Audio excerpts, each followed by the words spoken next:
Sizda ham shunaqa bo'lganmi? Inglizcha videoni ochasiz. Avvaliga hammasi yaxshi ketadi. Bir necha gaplarni tushunasiz. Keyin esa birdan hammasi aralashib ketadi.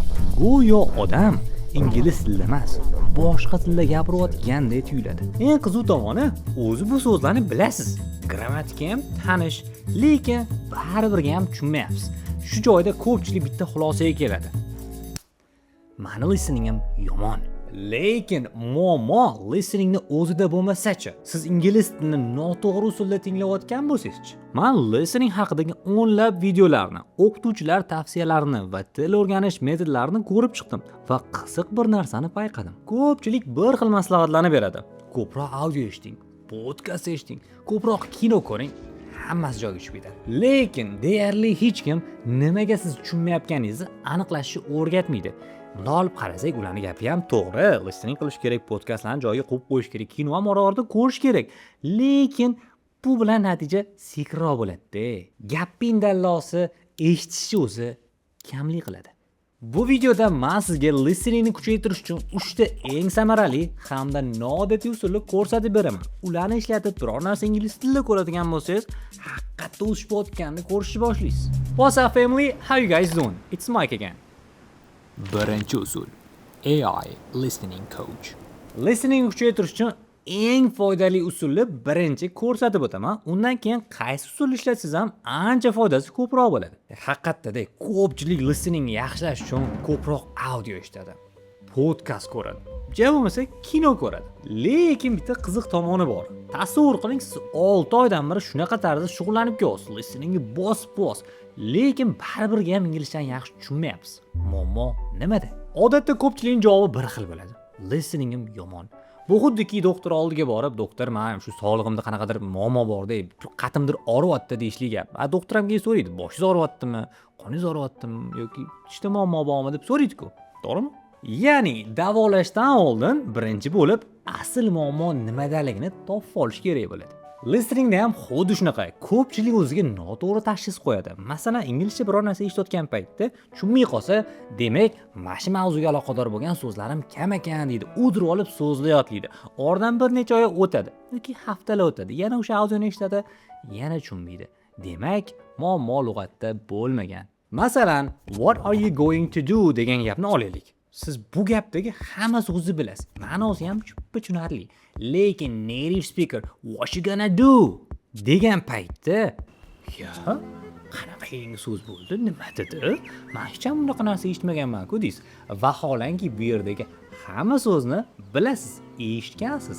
Lekin native speakerlar so'zlarni alohida qilib aytmaydi. So'zlarni bir-biriga qopishtirib kelima so'zlarni olib tashab tabiiy ravishda mana shunaqa tovush paydo bo'ladi. Yana boshqa odamni olaylik. U aksincha talaffuzi tushunadi, lekin ma'lum bir mavzuda podkast eshitadigan bo'lsa, qiynaladi. Qani, muammo lug'atda yoki-da bitta odam talaffuzi ham yaxshi, so'zlari ham zo'r, grammatikasi ham muammo emas, nur ustiga nur. Hamma narsasi a'lo darajada. Bir necha daqiqa o'tgandan keyin diqqat yana qayerlargadir o'tlab ketib qoladi. Attention span o'lganda, mana ko'ryapsizmi, uchala odamning ham muammosi mutlaqo boshqa narsa. Lekin uchalasi ham nima deydi? Listening ham yomon. Mana shu joyda AI juda ham foydali bo'lishi mumkin. Menimcha ChatGPT dan foydalanish eng samarali va kuchli usullardan biri ham shu. Uni o'qituvchi sifatida emas, diagnostika vositasi sifatida ishlatish. Xuddi shifokor kabi. Buning uchun transkripti bor istalgan videoni oling. Mabodo transkriptni qanday chiqarishni bilmasangiz, video tavsifiga tushib, show more ga bosib kengaytirasiz va pastga tushsangiz transkript bor. YouTubedan intervyu, podkast, ta'limga aloqador bo'lgan videoni oling. Taxminan 30 soniyalik qismini eshiting va uni yozib chiqing. Ideal, mukammal bo'lish shart emas. Imkon qadar to'g'ri yoza olganingizcha yozsangiz hisob. Keyin esa original transkriptni olasiz. O'zingiz yozgan diktant bor-ku, uni ham olib ChatGPT ga tashlaysiz. Masalan, shunday yozishingiz mumkin. Men listening mashqini qildim. Quyida men yozgan matn va original transkript bor. Xatolarimni top, ularni kategoriyalarga ajrat. Menda qaysi muammo ko'proq uchayotganini aniqlab ber. Muammo lug'atdami, connected speechdami, talaffuzdami, aksentdami yoki diqqatdami? Natijada AI sizga shunchaki qaysi so'zni noto'g'ri talaffuz qilganingizni ko'rsatmaydi. U sizning listening profilingizni ham chiqarib beradi. Masalan, sun'iy intellekt sizga asosiy muammongiz lug'at ekan, so'z boyligingiz kam ekan deydi. Yoki connected speech ishlatilgan joylarda biroz qiynalgansan, u ustida ishlashing zarur deyishi mumkin. Yoki siz so'zlarni bilasiz. Grammatikangiz ham yomon emas. Faqat so'zlarning orasida qisqarib ketilgan chunklar bor-ku, gap bo'laklari. O'shalar ustida ko'proq ishlang. O'shalarda qiynalyapsiz deb batafsil tushunchalar beradi. Mana shu juda ham muhim. Chunki shu paytgacha siz noto'g'ri muammo ustida ishlab kelayotgan bo'lishingiz mumkin. Shu sababdan ham listening uzoq kuchaymayotgan bo'lishi mumkindir. Masalan, tasavvur qiling, mashinangiz yurmayapti. Zavat bo'lmayapti. Siz bo'lsa ballonni almashtirish bilan o'rasiz. Yoki benzini qolmaganda, siz bo'lsa nima qilasiz? Kapotni ochib muammo qayerda ekan deysiz. Ko'pchilik listeningni ham xuddi shunaqa narsa qiladi. Muammo bir joyda-yu, yechimi narigi tomonda bo'ladi. Siz o'zingiz bilmagan muammo ustida ishlab kelayotgan bo'lasiz. Vaholanki u qismi sizda umuman muammo bo'lishi mumkin emas. Perfection bo'lib yotgan bo'lishi mumkin. Ya'ni bu aytganda so'zlarni zo'r bilasiz, lekin asl muammo boshqa joyda. Siz bilmayapsiz. O'sha muammoning ildiziga yetib bormaganingiz uchun siz noto'g'ri yo'nalishda o'sha ishlab kelyapsiz. O'sha analiz qilib, tahlil qilayotgan bo'lishi mumkin, lekin baribir ham asl muammoni ildizi naryoqda ko'chaning bir burchagida chang bosib, chupa-chuk so'rayib o'tirgan bo'lishi mumkin. Xullas, AI sizga qaysi joyda oqsayotganingizni, qanaqa joyda fail bo'lib yiqilayotganingizni ko'rsatib beradi va eng muhimi, endi siz bundan buyog'iga ko'proq audio eshitishim kerak, ko'proq podkast eshitishim kerak deb yurmaysiz. Chunki siz bildingiz nima uchun tushunmayotganingizni, nima uchun shu listening mahoratda o'sish bo'lmayotganini bildingiz. Mana shu narsada ekan-ku muammo, men xayolimni bir chetiga ham kelmabdi degan bir kashfiyot paydo bo'lishi bilan o'sha narsani anglab yetishingiz bilan o'sha joyda o'sish bo'lishi boshlaydi. O'rtoqlar, biz YouTube'da bir haftada maksimum bitta video chiqaradigan bo'lsak, Telegram kanalida har kuni ingliz tiliga aloqador bo'lgan kontentlarni joylab boramiz. Masalan, ingliz tili va uni madaniyati, tilni mashq qilish uchun har xil materiallarni siz bemalol Telegram kanalimizdan topsangiz bo'ladi. Va eng qiziq joyi ham mana shu joyda. Ya'ni biz deyarli har hafta bepul jonli darslar ham tashkillashtiramiz. U yerda darslarni malakali o'qituvchilardan biri Mr. Mike o'tadilar. Bir necha kun oldin mana shunday mavzuda dars bo'ladi degan post chiqadi. Shuning uchun bizni Telegram kanalida ham kuzatib boring. Video tavsifida havola bor. Ikkinchi usul: narrow listening. Bugun biznes haqidagi podkast eshitasiz. Ertaga futbol mavzusidagi video ko'rasiz. Indinga tarixga aloqador bo'lgan qanaqadir kontent ko'rasiz. Undan keyin psixologiya, texnologiya va bu mavzularda davom etaveradi. Tashqaridan qaraydigan bo'lsak, bu yaxshi narsaga o'xshaydi. Axir siz har xil mavzularda videolar ko'ryapsiz va har xil narsalarni o'rganyapsiz. Lekin listening nuqtai nazaridan qaraydigan bo'lsak, har safar miyangiz noldan boshlashga majbur bo'ladi. Nimaga deysizmi? Chunki har bir mavzuni o'zining lug'ati bor. Masalan, siz futbol ko'radigan bo'lsangiz, futbolda doim ishlatiladigan bir necha so'zlarni guvohi bo'lasiz. Goal, assist, midfielder, transfer, coach, defender. Biznes videosi esa butunlay boshqa olam. Tarix videosiga keladigan bo'lsak, buni o'zingizdan mendan ko'ra yaxshi bilsangiz kerak. Umuman xayolingizda bir chetiga kelmagan so'zlarni uchatasiz. Natijada esa miya har safar yangi muhitga tushib qoladi. Ko'pchilik bir yil davomida listening qilsa ham, listeningda sezilarli natijaga erishmaydi. Narrow listening esa tamoman buni teskarisi. Ya'ni siz bu yerda turli tuman kontentlar iste'mol qilmasdan ma'lum bir mavzu doirasida ma'lum bir muddat shu mavzudagi kontentlarni iste'mol qilasiz. Ko'rasiz, o'rganasiz, so'z boyligingiz ham oshadi, listeningiz ham kuchayadi. Masalan, siz futbolni yaxshi ko'rasiz. Unda keyingi 30 kun davomida asosan futbolga aloqador bo'lgan kontentlarni ko'rasiz. Yoki sizga texnologiya qiziqdir. Unda shu mavzudan tashqariga chiqib ketmang. Birinchi hafta ko'p narsani tushunmasligingiz mumkin, qiynalishingiz tabiiy. Lekin ikkinchi haftadan boshlab qiziqarli narsa sodir bo'ladi. Qiziq narsa nima ekan? Istirmak deyotgan bo'lsangiz, bir xil so'zlar takrorlanishni boshlaydi. Ma'lum bir iboralar, mavzular, grammatik tuzilmalarni mana buni hali kuni eshituvdim-ku deb payqashni boshlaysiz. Masalan, futbol videolarini muntazam ko'radigan odam uchun transfer window, starting lineup, injury time kabi iboralar ma'lum bir vaqt o'tgandan keyin avtomatik tarzda tushunarli bo'lib qoladi. O'rtoqlar, bu yerda bitta muhim narsa bor. Balki bu narsani siz o'zingizam ongsiz ravishda avtomatik tarzda qilarsiz. Ba'zi so'zni tushunmasangiz, birdaniga nima qilasiz? Google Translate inglizcha, o'zbekcha tarjima. Boom! Noto'g'ri. Yaxshi tinglovchilar doim ham bunday qilmaydi. Mabodo yangi ibora chiqib qolsa yoki so'zdir, gap bo'lagidir, qanaqadir fraza eshitib qolsa, uni kontekstdan tushunishga harakat qiladi. Keling, bitta hayotiy misolga to'xtalamiz. Agar siz podkast eshitadigan bo'lsangiz, o'tda siz bilmaydigan, sizga notanish bo'lgan so'z chiqib qolsa, birinchi bo'lib pauzni bosib, shartda chiqib, Google kirib yoki dictionary kirib tarjima qilishga urinmasdan, muallif o'zi nima haqida gapiryapti, qanaqa so'zlar bor, oldidagi, undan keyingi so'zlar, shu yerdagi gapni o'ziga bundoq kontekstga yondashadigan bo'lsangiz, katta ehtimol o'sha so'z qanaqa ma'noni anglatishini tushunishni boshlaysiz. Endi 100% birga bir ma'nosini tushunmasligingiz mumkin, lekin katta ehtimol gap nima haqida ketayotganini tushuna olasiz. Va bu o'z navbatda listeningni ancha tabiiy qiladi. Yana bir ko'pchilik tomonidan qilinadigan xato bor. U ham bo'lsa, audiodagi barcha so'zni tamoman tushunish. Va o'sha paytda mabodo tasavvur qiling, siz bitta so'zni tushirib qoldingiz. Ilolmay qoldingiz, eshitolmay qoldingiz. Bo'ldi. O'zi nima haqida gap ketyapti? Bo'ldi, to'xtataman, kerak emas menga turib chiqib ketib qoladi-da. Razgina oshib bordim-ku, lekin 2-3 so'zni tushirib qoldirsangiz yoki undan ko'prog'ini bilmay qolsangiz, bu it's not the end of the world, okay?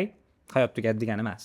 Umumiy, o'zi boya aytganimdek, kontekstga qarab, oldiga, orqadagi, keyinroqda nima haqida gap ketyapti, umumiy shu butun vujudingiz bilan active listening qilayotgan bo'lsangiz, katta ehtimol o'sha so'zni bilmasangiz ham gap umumiy ma'noda nima bo'layotganini anglab ola olasiz. Xullas, yaxshi listening degani bu listeningdagi har bir so'zni ilib olish, tushuna olish degani emas.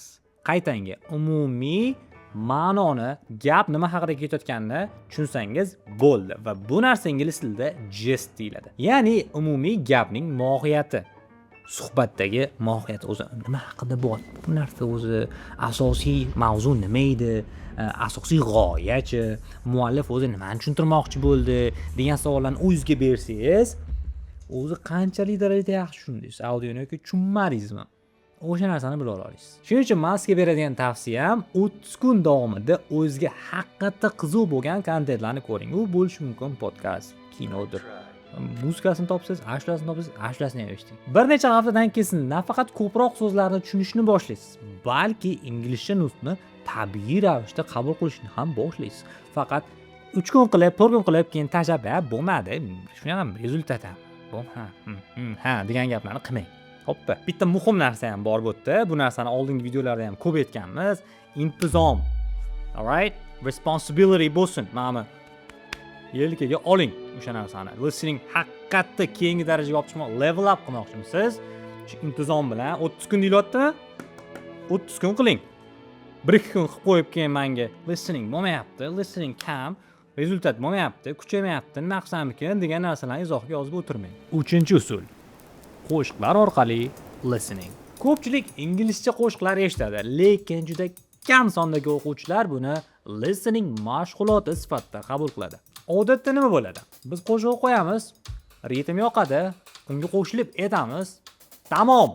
Lekin agar siz qo'shiqdan to'g'ri foydalansangiz, u listeningni kuchaytirish uchun eng qiziqarli mashg'ulotlardan biriga aylanadi. Buning sababi shundaki, ashulalarda real ingliz tili yashirilgan bo'ladi. Haqiqiy ingliz tili mana o'sha yerda bo'ladi. Ya'ni so'zlar qanaqa bir-biriga bog'lanib ketishi, ba'zida yo'qolib qolishi, qanaqa tez gapirilishlarini mana ashula eshitayotgan paytingizda agar ahamiyat beradigan bo'lsangiz, shu narsalarni sezishni boshlaysiz. Masalan, tasavvur qiling, siz ashula eshitishni boshladingiz. O'sha paytda o'zi lirikni shunday yoqib qo'yasiz, ya'ni ana qo'shiqni matni bor-ku, yoqdingiz, eshityapsiz, birga kuzatyapsiz. Hamma narsa tushunarli. Absolut sinema. Lekin siz matnni birdaniga yopishingiz bilan nima bo'lishini bilasizmi? O'sha so'zlarni, gap qanaqa bir-biriga bog'lanayotganini, ular o'zi qanaqa iboralashayotganini tushunmay qolishingiz mumkin. Ya'ni ajratolmaysiz, eshitgan paytingizda hammasi bilan bir-biriga bog'lanib ketadi. Nima deyapti deysiz? Ular bilan birga qo'shilib aytaverasiz. Lekin alohida ajratolmaysiz yoki dictation qiladigan bo'lsangiz, yozishga juda bir qiynalasiz. Va natijada qanaqa xulosaga to'xtalasiz? Mani listeningim yomon ekan. Aslida esa bu juda ham normal holat. Chunki textbook Englishda boshqacha bo'ladi. Ya'ni kitobda o'rgangan paytimizda o'sha gapni egalarini qo'yib, keyin ba'zi joylarda qisqartmalar ishlatmasligimiz kerak. Ayniqsa writing qilayotganimizda mana shunaqa qonun-qoidalar bilan biz qaysidir ma'noda bir o'zimizga bir bosim beramiz va listening qilayotganda ham o'zimiz o'sha narsani ongsiz ravishda kutamiz. Biz mana shunaqa o'rganganmiz. Listening qilayotganda, ishlayotganda ular ham shunaqa etish kerak.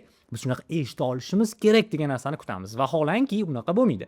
Real hayotda ba'zi so'zlar tushib qoladi. Masalan, gapni o'zi siz haqingizda ketayotgan bo'lsa, shart emas ba'zi joylarda. Shunchaki don't know deb ketsangiz ham bo'ladi. Listeningda ham ba'zi qo'shiqlarda xuddi o'sha narsa sodir bo'ladi. Ya'ni ma'lum so'zlar tushib qolishi bu 100% tabiiy jarayon. Bu narsani o'rganganingizdan keyin albatta siz demak shunaqa bo'lar ekanda degan tushunchaga ega bo'lsangiz, uni siz nafaqat listeningizni kuchaytirish uchun, balki speakingizni rivojlantirish uchun ham, ya'ni tabiiy nutqqa ega bo'lmoqchi bo'lsangiz ham, shu narsalarni sekin-sekin hayotingizga tatbiq qilib ishlatishni boshlaysiz. Va albatta, ham listening, ham speaking rivojlanadi. Endi unchalik master Mr. Mac deyotgan bo'lishingiz mumkin. Unda mana We Don't Talk Anymore degan qo'shiqni lirikani shundoq ochib qidiring. Va u yerda qanaqa so'zlar qisqarib ketgani, qaysidir so'zlar tushib qolganini o'zingiz ham guvohi bo'lishingiz mumkin. Masalan, don't wanna know degan joy bor-ku.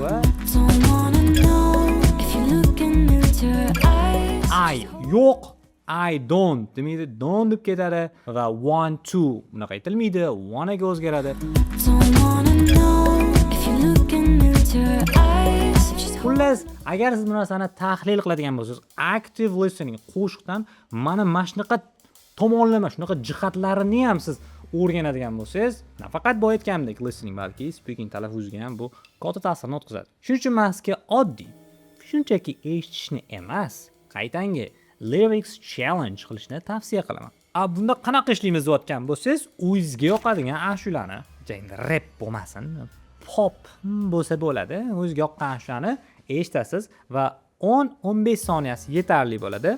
Keyin uni dictation qilishga harakat qilasiz. Ya'ni o'sha eshitgan so'zlaringizni nima haqida gap ketdi, o'shani yozishga harakat qiling. Va undan keyin xuddi yuqorida bir boya mashg'ulotlarimizda bir aytdik-ku, transcriptni ochgandek, bu yerda lyrikni ochib tekshirasiz. Mana shu joyda qiziq narsa sodir bo'ladi. Siz mana bu so'zku deb aniq bilaman deb yozgan so'zingiz katta ehtimol noto'g'ri bo'lishi mumkin. Ya'ni spellingda xatolik qilgan bo'lishingiz mumkin yoki-da eshitayotgan paytingizda mana shu so'zni mana shunaqa talaffuz qilaman-ku, demak mana shu so'z deb yozgan bo'lsangiz, o'sha so'zni ham noto'g'ri yozgan bo'lishingiz tabiiy. Gapning indallosi. Sizga agar ashlash yoqadigan bo'lsa, ingliz tilida qo'shiq tinglash, taronalar tinglash yoqadigan bo'lsa, eshitavering. Lekin uni tahlil qilib, ustida ishlab, lirikini ochib, uni analiz qilib, uni keyin o'zingiz hayotingizga tatbiq qilib, talaffuz qilib ko'rib, keyin safar eshitayotganingizda o'sha narsalarni ko'rib guvohi bo'lmasangiz, o'zidan o'zi eshitib yuraverish listeningingizni bir keyingi darajaga olib chiqib qo'yadigan mashg'ulot hisoblanmaydi. Afsus va nadomatlar bo'lsinki, bugungi videomiz ham o'z yakunini topmoqda. Siz esa video haqidagi fikrlaringizni albatta izohlarga yozib qoldiring. Nima ustida ko'proq ishlaylik? Videoni qaysi jihatlari sizga ko'proq yoqyapti yoki-da yoqmaydigan tomonlari bo'lsa, aytingmi. Mr. Mac mana shu joyda oshirib endi sal naqa ko'ring deydigan bo'lsangiz, bemalol yozing, biz xursand bo'lamiz. Va albatta bu videoni kimlar uchun foydali deb bilsangiz, ularga ham jo'natib qo'ying. Thank you.